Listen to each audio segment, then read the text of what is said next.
రెడ్డి గారు నాకు చాలా పాత మిత్రులు. రాజకీయాల్లో రాకముందు నుంచి కూడా నాకు పాత మిత్రులు. కానీ ఈరోజు వారి ప్రసంగంలో చాలా అవాస్తవాలు, అదేవిధంగా ప్రజలని తప్పుదోవ పట్టించే విధంగా మాట్లాడిన విషయాన్ని నేను ఖండిస్తున్నాను.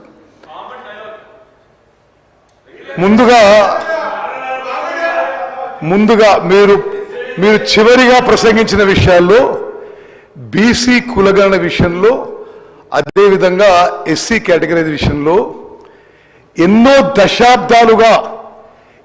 దశాబ్దాలుగా ఉమ్మడి ఆంధ్రప్రదేశ్లో ఈ శాసనసభ పాస్ చేసిన తీర్మానం కానీ, ప్రత్యేక తెలంగాణలో శాసనసభ పాస్ చేసిన తీర్మానం కానీ ఎస్సీ కేటగరైజేషన్ అమలు చేస్తుంది ఈరోజు మా కాంగ్రెస్ ప్రభుత్వం అని చెప్పి నేను మనవి చేస్తున్నాను. సుప్రీంకోర్టు తీర్పుకి అనుగుణంగా justice Shamim Akhtar judicial commission SC categorisation implement చేస్తున్న విషయం మరి ఈ ఘనత మా ముఖ్యమంత్రి గారికి, మా ప్రభుత్వానికి దక్కుతుందని చెప్పి నేను మనవి చేస్తున్నాను. అదేవిధంగా బీసీ కులగణనపై ఆ అంకెలపై కొన్ని అనుమానాలు వ్యక్తం చేశారు. చాలా స్పష్టంగా చెప్తున్నా, నేను ఆ క్యాబినెట్ సబ్ కమిటీ చైర్మన్గా తెలంగాణ చరిత్రలో కానీ, ఉమ్మడి ఆంధ్రప్రదేశ్ చరిత్రలో కానీ ఇంత సైంటిఫిక్గా, లాజికల్గా, రాషనల్గా ఏ కులగణన జరగలేదు అని చెప్పి నేను మనం చేస్తున్నాను. భారతదేశానికి స్వాతంత్రం రాకముందు 1931లో జరిగిన బీసీ క్యాస్ట్ సెన్సస్ తర్వాత తప్పనిసరి పెడతాం 1931లో జరిగిన క్యాస్ట్ సెన్సస్ తర్వాత క్యాస్ట్ సెన్సస్ చేసి ప్రకటించిన ఘనత మా కాంగ్రెస్ ప్రభుత్వానికి దక్కిందని మనం చేస్తాం. దాని ఆధారంగా శాసనసభలో బీసీలకి 42% రిజర్వేషన్ ఇవ్వాలని చెప్పి కేంద్ర ప్రభుత్వానికి పంపించేది మా కాంగ్రెస్ ప్రభుత్వం చెప్పి మనం చేస్తాం. లెక్కల విషయం చెప్పాలి అధ్యక్ష, బికాస్ దీన్ని రిపీటెడ్గా మరి ఒక గోబల్స్ ప్రచారంగా మరి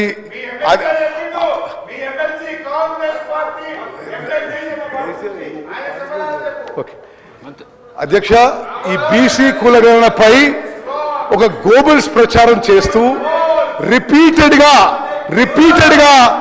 ఒక తప్పుడు అలిగేషన్స్, అవాస్తవాలు ప్రజల్లోకి తీసుకుపోయే ప్రయత్నం చేస్తున్నారు.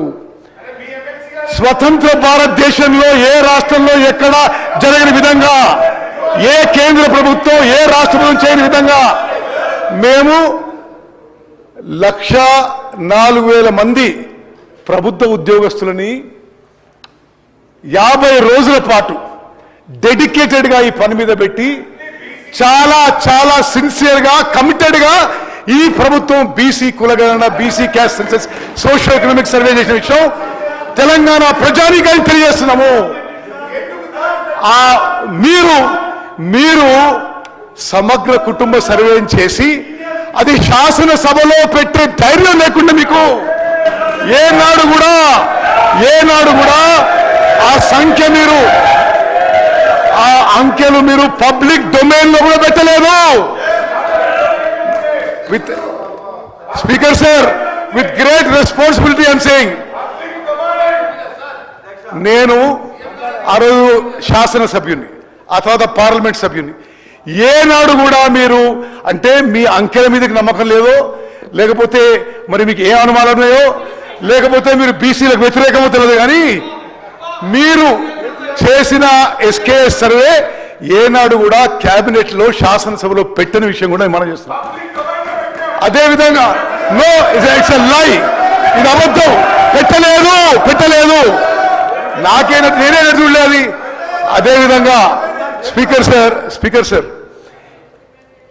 ఇంకో తప్పుడు ప్రచారం, ఎస్కేఎస్ అసలు ఉన్నదని ఎవరు తెలియదు. అయినా సరే ఆ డేటా తీసుకున్నా ఆ రోజుకి వాళ్ళు ఇచ్చిన అంకెలకి, మేమిచ్చిన అంకెలకి బీసీల సంఖ్య 6% పెరిగిందని చెప్పి నేను మనం చేస్తున్నాను. అదేవిధంగా మీరు చేసిన తప్పుడు ప్రచారం ఖండిస్తూ ఓసీల సంఖ్య పర్సంటేజ్ వైజ్ 6% తగ్గిందని చెప్పి కూడా మనం చేస్తున్నాం.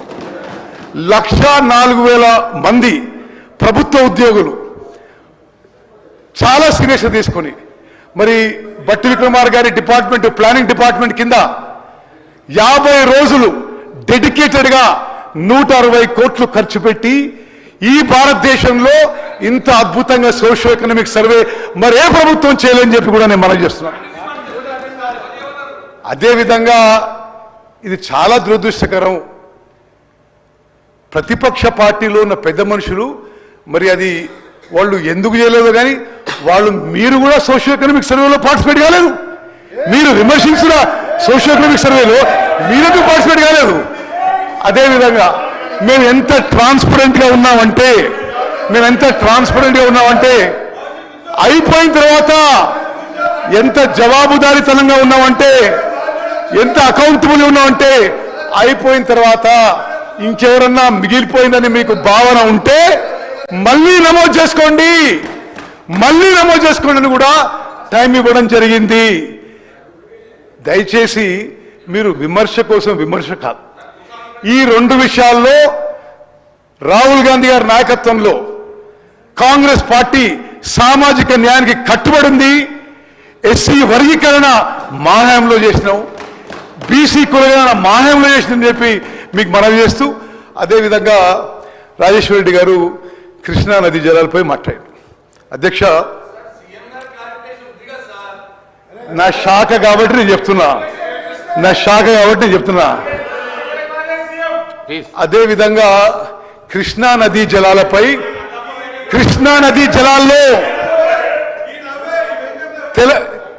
అధ్యక్ష, it is also something very close to my heart. Krishna నదీ జలాల విషయం నేను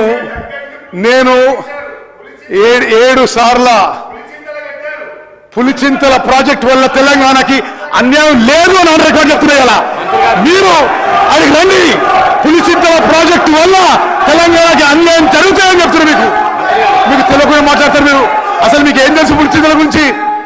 అధ్యక్ష, కృష్ణా నదీ జలాల విషయంలో ఇట్ ఈస్ సంథింగ్ అధ్యక్ష, నేను ఒక 5 నిమిషాలు క్లారిఫికేషన్ ఇస్తా, తర్వాత మీరు మళ్ళీ మాట్లాడండి. కృష్ణా నదీ జలాలపై it is a subject close to my heart.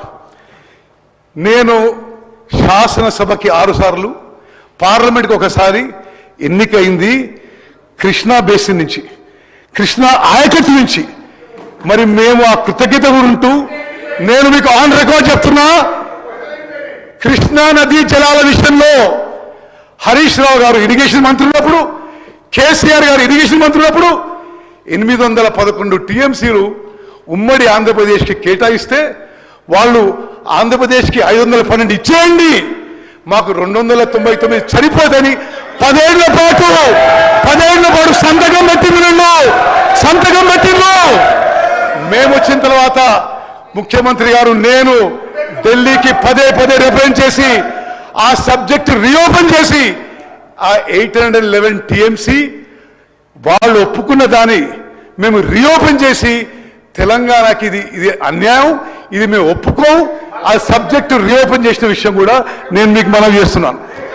అదేవిధంగా కృష్ణా నదీ జలాల్లో అన్యాయం జరుగుతుంటే మీరు ప్రభుత్వంలో ఉన్నప్పుడు టెలిమెట్రీ ఇన్స్ట్రుమెంట్స్ పెట్టాలంటే మీరు పెట్టలేకపోయినారు. మేము ముఖ్యమంత్రి గారు, నేను, సిఆర్ పాటిల్ గారు, కేంద్ర జలవనరుల మంత్రులు కలిసి ఆ టెలిమెట్రీ ఇన్స్ట్రుమెంట్స్ పెట్టడానికి ఎంత ఖర్చు అయినా సరే ఆంధ్రప్రదేశ్ ప్రభుత్వం ఇవ్వకున్నా సరే తెలంగాణ ప్రభుత్వంతో పెట్టిస్తామని చెప్పి పని మొదలుపెట్టించిన విషయం కూడా నేను మనం చేస్తున్నాం. అదేవిధంగా పోతిరెడ్డిపాడు కెపాసిటీ ఎప్పుడు పెరిగిందండి? మీ హయాంలో పెరిగింది. 44,000 క్యూసెక్ల నుంచి 88,000 క్యూసెక్లు పెంచిన పాప వీళ్ళని చెప్పి మనం చేస్తాం. ముచ్చుమర్రిలో మల్యాలలో కెపాసిటీ డబుల్ ఎప్పుడైందండి? మీ హయాంలో జరిగింది. రాయలసీమ లిఫ్ట్ ఇరిగేషన్ స్కీమ్ కి పనులు మొదలుపెట్టి వేగవంతంగా ముందుకు పోయినప్పుడని జగన్మోహన్ రెడ్డి గారు ప్రగతి భవన్ లో విందులు విలాసాలు హలాయి బలాయి చేస్తుంటే ఆ పని మొదలుపెట్టిన వాళ్ళు. అధ్యక్ష, this is a matter of serious concern for Telangana, for Krishna basin farmers. గత ప్రభుత్వం 10 ఏళ్ల నిర్లక్ష్యం వల్ల కృష్ణా నది నుంచి, శ్రీశైలం బ్యాక్ వాటర్స్ నుంచి అక్రమంగా ఆంధ్రప్రదేశ్ నీళ్లు తీసుకుపోవడానికి వీళ్ళు సహకరించని చెప్పడం ఇది నిస్సందేశం అధ్యక్ష.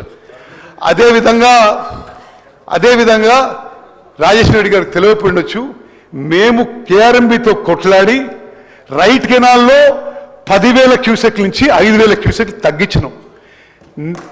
నేను పదే కేంద్ర ప్రభుత్వంతో మాట్లాడి కృష్ణా నదీ జలాలపై వీళ్ళు ఉన్నప్పుడు ఎప్పుడు ఇంటర్ఫియర్ కాలే. కేంద్ర ప్రభుత్వం ఇంటర్ఫియర్ అయి, కేఆర్ఎంబి ఇంటర్ఫియర్ అయి రిటర్న్ ఆర్డర్స్ పాస్ చేసి తెలంగాణ రైతాంగానికి మేలు చేసే విధంగా చర్యలు తీసుకున్నాము. అధ్యక్ష రాజేశ్వర రెడ్డి, నువ్వు మాట్లాడు. అధ్యక్ష, కృష్ణా నదీ జలాల్లో అన్యాయం జరిగిందంటే వాళ్ళ వల్ల. కృష్ణా నదీ జలాల్లో న్యాయం చేయడానికి అన్ని విధాలుగా మా ప్రభుత్వం పోరాటం చేస్తుంది. మేము కట్టుబడి ఉన్నాం. We are committed and sincere about Krishna river waters. Nagarjuna Sagar ఆయకట్టు కింద అక్కడక్కడ కొంత క్రాప్ డిస్ట్రెస్ జరిగితే అది మీ పాపాల వల్ల. మీ హయాంలో కృష్ణా నదీ జలాలు తరలించడానికి, అక్రమంగా తరలించడానికి మరి మీ కోఆపరేషనో, మీ అసమర్థతనో, లేకపోతే మీ చేతగాంతనో కానీ వాళ్ళు రెస్పాన్సిబుల్ అయ్యి ఈరోజు కృష్ణా నదీ జలాల విషయం మాట్లాడడం చాలా అన్యాయం అధ్యక్ష. ఎంటైర్ స్టేట్ మస్ట్ నో, మరి ఈ ప్రభుత్వం కృష్ణా నదీ జలాల్లో తెలంగాణ రాష్ట్రానికి, తెలంగాణ రైతాంగానికి సరి అయిన వాటా రావడానికి మేము నిరంతరం పోరాటం చేస్తామని చెప్పి నేను మనం చేస్తాను. ధన్యవాదాలు. ముఖ్యమంత్రి